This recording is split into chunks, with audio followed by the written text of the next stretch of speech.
प्रताप सिंह, संजू वर्मा, तीनों 30 सेकंड्स। पहले राकेश सिन्हा 30 सेकंड्स आपके, बोलिए। देखिए, मैं इतना कहूँगा, अखिलेश जी की बात को सुनकर मुझे लगा कि कांग्रेस अभी भी आपातकाल की मानसिकता से बाहर नहीं निकला। ये इमरजेंसी की बात कर रहे हैं, कहते बहुत अच्छा था। एक ही बात मैं कहूँगा, जब मानव के अस्तित्व को, उसकी चेतना की चौकीदारी शुरू हो जाती है तो मानव मानव नहीं रह जाता है। और इंदिरा गांधी ने मानव को मानव नहीं रहने दिया। और मैं कहता हूं अखिलेश जी से, फाइनेंशियल एक्सप्रेस जो इंडियन एक्सप्रेस ग्रुप का है, इंडियन एक्सप्रेस ने अपना एडिटोरियल ब्लैंक छोड़ा था, स्टेट्समैन ने एडिटोरियल ब्लैंक छोड़ा था, फाइनेंशियल एक्सप्रेस ने रविंद्रनाथ टैगोर की कविता लिखी थी, when mind is held high.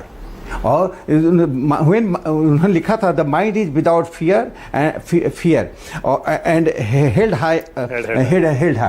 जब मस्तिष्क इससे भय से मुक्त हो जाए और एकदम ऊंचे स्तर पर सोचे, इंदिरा, ये इमरजेंसी एक प्रक्रिया थी। उस प्रक्रिया के तहत देश के संविधान को निरस्त कर दिया गया। अखिलेश जी 30 सेकंड। संविधान को बनाने के लिए हमारी संविधान सभा ने मेहनत की थी। इससे प्रधानमंत्री नरेंद्र मोदी जी ने देश को आगाह किया है। हमारी नई पीढ़ी को जानना चाहिए और नई पीढ़ी को इसलिए जानना चाहिए कि भविष्य में कांग्रेस जैसी पार्टी फिर से वो काम नहीं कर पाए। ठीक है, अखिलेश प्रताप सिंह। अखिलेश जी 30 सेकंड, बोलिए।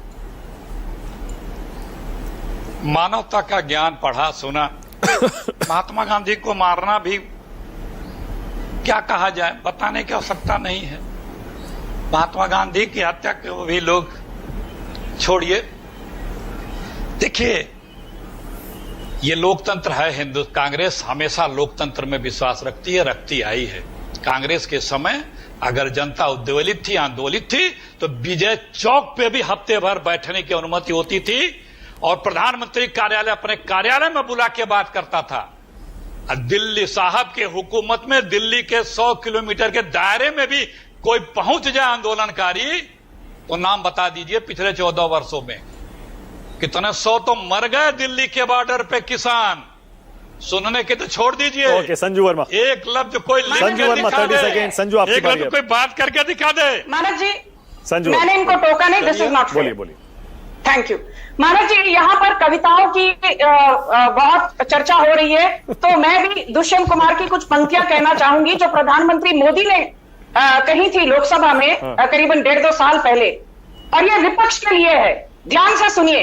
तुम्हारे पांव के नीचे जमीन नहीं है, तुम्हारे पांव के नीचे जमीन नहीं है, लेकिन कमाल तो ये है तुम्हें यकीन नहीं है।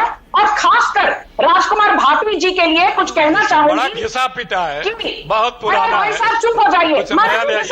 मैं को टोका नहीं, अरे शांत हो जाइए। आप यहाँ पर मुझे भाषण ना दें तो बेहतर होगा। मैंने आपके साथ बदतमीजी नहीं की, आप बदतमीजी मत करिए। हाँ संजू, मानव जी, कंप्लीट करिए। संजू बोलिए, आवाज आ रही है आपकी। Thank you.